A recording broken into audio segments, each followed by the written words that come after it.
सूर्योदय की पहली किरणें मिथिला नगरी के स्वर्णिम महलों पर पड़ रही थीं। राजा जनक का विशाल राजमहल प्रकाश से जगमगा उठा था। राजसभा में देश विदेश से आए विद्वान, अर्षि, मंत्री और व्यापारी एकत्रित थे। सभी के मन में एक ही प्रश्न था, क्या धनवान बनने का कोई ऐसा रहस्य है जिसे जानकर मनुष्य जीवन भर समृद्ध रह सके। राजा जनक केवल एक सम्राट ही नहीं थे, बल्कि ज्ञान के उपासक भी थे। उनके राज्य में विद्वानों का सम्मान सबसे अधिक था। जब भी कोई कठिन प्रश्न सामने आता, वे किसी ज्ञानी अर्षि से उसका उत्तर अवश्य प्राप्त करते। उसी समय राजसभा के मुख्य द्वार पर हलचल हुई। सभी की दृष्टि उस ओर चली गई। एक तेजस्वी युवक धीरे धीरे सभा में प्रवेश कर रहा था। उसका शरीर 8 स्थानों से टेढ़ा था, किंतु उसके चेहरे पर ऐसा दिव्य तेज था कि बड़े बड़े विद्वान भी उसके सामने सिर झुका देते थे। वे थे महर्षि अष्टावक्र। राजा जनक तुरंत अपने सिंहासन से उठे और स्वयं आगे बढ़कर उनका स्वागत किया।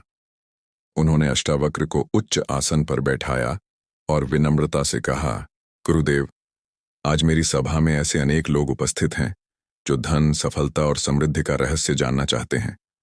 कृपा करके हमें ऐसा ज्ञान दें जो जीवन बदल दे।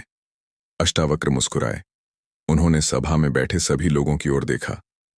कुछ लोग धनवान व्यापारी थे, कुछ निर्धन किसान, कुछ युवा थे जो अपने भविष्य को लेकर चिंतित थे। सभी की आंखों में एक ही इच्छा थी, बहुत सारा धन कमाना। महर्षि ने शांत स्वर में कहा, धन कमाना कठिन नहीं है, कठिन है उसे संभाल कर रखना, और उससे भी कठिन है धन के साथ सम्मान, शांति और सुख बनाए रखना। सभा में पूर्ण मौन छा गया। अष्टावक्र आगे बोले, आज मैं तुम्हें 7 ऐसी बातें बताऊंगा जिन्हें यदि तुम हर किसी के सामने प्रकट कर दोगे तो तुम्हारी सफलता का मार्ग स्वयं कठिन हो जाएगा। जो व्यक्ति इन रहस्यों की रक्षा करता है वही धीरे धीरे समृद्धि की ऊंचाइयों तक पहुंचता है। सभा में बैठे लोग ध्यान से सुनने लगे। महर्षि ने अपनी पहली शिक्षा आरंभ की। उन्होंने कहा, जब बीज मिट्टी के भीतर होता है तभी वह सुरक्षित रहता है। यदि उसे समय से पहले बाहर निकाल दिया जाए तो वह कभी वृक्ष नहीं बन पाता। ठीक उसी प्रकार तुम्हारे बड़े लक्ष्य भी तब तक सुरक्षित रहते हैं जब तक वे तुम्हारे कर्मों में दिखाई न दें। इसके बाद महर्षि ने एक कथा सुनाई। मिथिला के एक गांव में 2 मित्र रहते थे। दोनों ने व्यापार शुरू करने का निश्चय किया। पहला मित्र जहां भी जाता सबको बताता, मैं बहुत बड़ा व्यापारी बनूंगा, कुछ वर्षों में मेरे पास अपार धन होगा। लोग उसकी बातें सुनते, कोई हंसता, कोई ईर्ष्या करता, कोई उसे हतोत्साहित करता।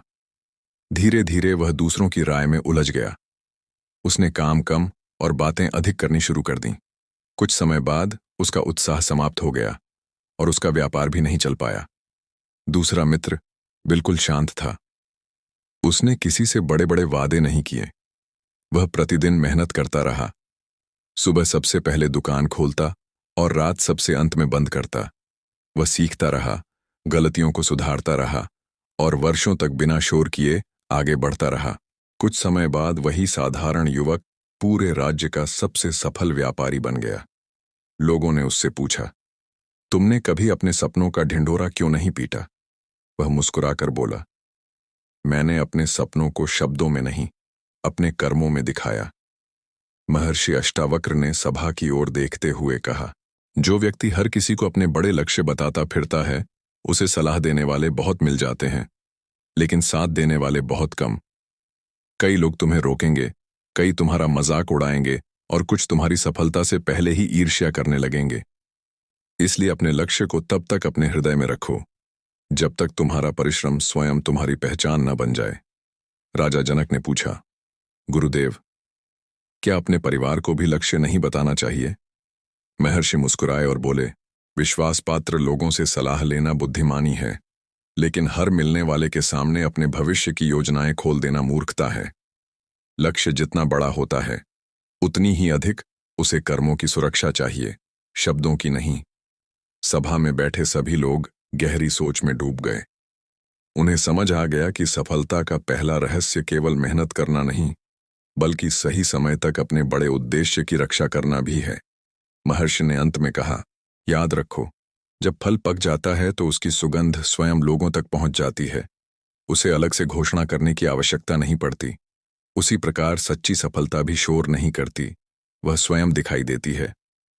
सभा में बैठे सभी लोगों ने आदरपूर्वक सिर झुका दिया। उन्हें जीवन का पहला अमूल्य रहस्य मिल चुका था, लेकिन यह तो केवल शुरुआत थी। महर्षि अष्टावक्र ने कहा, अब मैं तुम्हें दूसरी ऐसी बात बताऊंगा जिसे यदि तुमने हर किसी के सामने प्रकट कर दिया तो धन आने से पहले ही तुम्हारे हाथ से निकल जाएगा। राजसभा में ऐसा सन्नाटा था कि मानो समय भी ठहर गया हो। महर्षि अष्टावक्र के प्रत्येक शब्द लोगों के हृदय में उतर रहे थे। राजा जनक सहित सभी विद्वान अगली शिक्षा सुनने के लिए उत्सुक थे। महर्षि ने शांत स्वर में कहा, पहली शिक्षा थी, अपने बड़े लक्ष्य हर किसी को मत बताओ। अब दूसरी बात सुनो, यदि तुम जीवन में धन, सम्मान और सफलता चाहते हो तो अपनी कमजोरियों को भी हर किसी के सामने मत खोलो। सभा में बैठे कुछ लोगों के चेहरे पर आश्चर्य था। राजा जनक ने पूछा, गुरुदेव, क्या अपनी कमजोरी स्वीकार करना गलत है? अष्टावक्र मुस्कुराए और बोले, अपनी कमजोरी पहचानना महानता है, लेकिन उसे हर व्यक्ति के सामने प्रकट करना बुद्धिमानी नहीं। जिस व्यक्ति के मन में तुम्हारे लिए शुभ भाव नहीं है, वह तुम्हारी कमजोरी को तुम्हारी शक्ति नहीं बनने देगा, बल्कि उसी का उपयोग तुम्हें रोकने के लिए करेगा। इसके बाद उन्होंने एक कथा सुनाई। मिथिला में एक कुशल धनुर्धर रहता था। उसका निशाना इतना सटीक था कि दूर से दूर लक्ष्य भी नहीं चूकता था। एक दिन उसने अपने मित्रों के बीच गर्व से कहा, मेरी केवल एक ही कमजोरी है। जब कोई लगातार मेरी आलोचना करता है तो मेरा मन विचलित हो जाता है। उसकी बात सुनकर कुछ लोगों ने उसे प्रोत्साहित किया, लेकिन एक व्यक्ति ईर्ष्या से भर गया। कुछ दिनों बाद राज्य में धनुर्विद्या की प्रतियोगिता हुई। जैसे ही धनुर्धर लक्ष्य पर निशाना साधने लगा, वही ईर्ष्यालु व्यक्ति जोर जोर से उसकी आलोचना करने लगा। धनुर्धर का मन भटक गया, हाथ कांप गया और उसका निशाना चूक गया। प्रतियोगिता समाप्त होने के बाद वह बहुत दुखी हुआ। उसी समय एक वृद्ध साधु उसके पास आए और बोले, तुम अपने तीर से नहीं हारे, तुम अपनी कही हुई बात से हारे हो। तुमने स्वयं अपने शत्रु को बता दिया कि तुम्हें कैसे हराया जा सकता है। धनुर्धर की आंखें खुल गईं। महर्षि अष्टावक्र ने कथा समाप्त करते हुए कहा, जीवन में हर मनुष्य के भीतर कुछ न कुछ कमजोरियां होती हैं। बुद्धिमान व्यक्ति उन्हें छिपाकर नहीं रखता, बल्कि उन पर काम करता है। लेकिन वह यह भी जानता है कि हर व्यक्ति उसके हित की कामना नहीं करता। सभा में बैठे एक व्यापारी ने हाथ जोड़कर पूछा, गुरुदेव, यदि व्यापार में नुकसान हो जाए तो क्या उसे भी सबको नहीं बताना चाहिए? अष्टावक्र बोले, जिससे समाधान मिल सकता है उससे अवश्य सलाह लो, लेकिन हर मिलने वाले के सामने अपनी कठिनाइयों का रोना मत रो। संसार में ऐसे लोग कम हैं जो तुम्हारी समस्या हल करेंगे, अधिक लोग केवल चर्चा करेंगे। उन्होंने आगे कहा, जिस प्रकार किला अपने सबसे कमजोर द्वार की रक्षा सबसे अधिक करता है, उसी प्रकार बुद्धिमान व्यक्ति अपनी कमजोरियों की रक्षा करता है और उन्हें शक्ति में बदलने का प्रयास करता है। राजा जनक ने गंभीर स्वर में पूछा, तो फिर सफलता का मार्ग क्या है? महर्षि ने उत्तर दिया, प्रतिदिन स्वयं को पहले से बेहतर बनाना। यदि तुम्हारी कमजोरी आलस्य है तो अनुशासन सीखो, यदि क्रोध है तो धैर्य सीखो, यदि भय है तो ज्ञान प्राप्त करो। जो व्यक्ति अपनी कमियों पर मौन रहकर परिश्रम करता है, वही एक दिन अपनी सबसे बड़ी कमजोरी को सबसे बड़ी ताकत बना लेता है। सभा में बैठे सभी लोग मंत्रमुग्ध होकर सुन रहे थे। अष्टावक्र ने अपनी वाणी को विराम देते हुए कहा, धन केवल परिश्रम से नहीं आता, बल्कि विवेक से टिकता भी है। और विवेक यही कहता है कि अपनी योजनाएं, अपनी कमजोरियां और अपने संघर्ष हर किसी के सामने नहीं रखने चाहिए। राजसभा में बैठे लोगों ने अनुभव किया कि यह केवल धन कमाने की शिक्षा नहीं, बल्कि जीवन को सुरक्षित और सफल बनाने का मार्ग है। महर्षि ने अंत में कहा, अब मैं तुम्हें तीसरी ऐसी बात बताऊंगा जिसे यदि तुमने दूसरों के सामने बार बार प्रकट किया तो लक्ष्मी तुम्हारे घर आते आते लौट सकती है। राजसभा का वातावरण पहले से भी अधिक गंभीर हो चुका था। महर्षि अष्टावक्र की वाणी ने सभी के मन में आत्मचिंतन जगा दिया था। राजा जनक स्वयं ध्यानमग्न होकर प्रत्येक शब्द को सुन रहे थे। किसी की भी हिम्मत नहीं हो रही थी कि बीच में बोल सके। कुछ क्षण मौन रहने के बाद महर्षि अष्टावक्र बोले, मनुष्य धन कमाने के लिए दिन रात परिश्रम करता है, लेकिन कई बार वह अपनी ही वाणी के कारण लक्ष्मी को अपने घर से दूर कर देता है। इसलिए मेरी तीसरी शिक्षा ध्यान से सुनो। सभा में बैठे सभी लोग एक साथ उनकी ओर देखने लगे। महर्षि ने कहा, तीसरी बात, अपनी आने वाली कमाई और धन की योजनाएं किसी को मत बताओ। उन्होंने आगे कहा, जिस धन को अभी तुमने पाया ही नहीं, उसकी चर्चा करना वैसा ही है जैसे फसल बोने से पहले ही उसकी बिक्री का उत्सव मनाना। भविष्य की कमाई का शोर अक्सर वर्तमान के परिश्रम को कमजोर कर देता है। राजा जनक ने पूछा, गुरुदेव, यदि किसी नई योजना के लिए लोगों का सहयोग चाहिए, तब क्या करें? महर्षि ने उत्तर दिया, जहां आवश्यकता हो वहां योग्य और विश्वास पात्र लोगों से विचार विमर्श करो, लेकिन केवल प्रशंसा पाने के लिए अपनी योजनाएं सबके सामने मत खोलो। इसके बाद उन्होंने एक कथा सुनाई। मिथिला नगर में दो व्यापारी रहते थे, धर्मपाल और सोमदत्त। धर्मपाल हर नई योजना के बारे में पूरे नगर में घोषणा कर देता था, मैं अगले महीने नया व्यापार शुरू करूंगा। इस बार मुझे इतना लाभ होगा कि पूरे नगर में मेरा नाम होगा। लोग उसकी बातें सुनते, कुछ उसकी नकल करने लगते, कुछ उससे पहले वही व्यापार शुरू कर देते और कुछ उसकी योजनाओं में बाधाएं उत्पन्न करने लगते। दूसरी ओर सोमदत्त चुपचाप काम करता था। वह पहले तैयारी करता, बाजार को समझता, सही लोगों को जोड़ता और जब सब कुछ तैयार हो जाता तभी अपना व्यापार शुरू करता।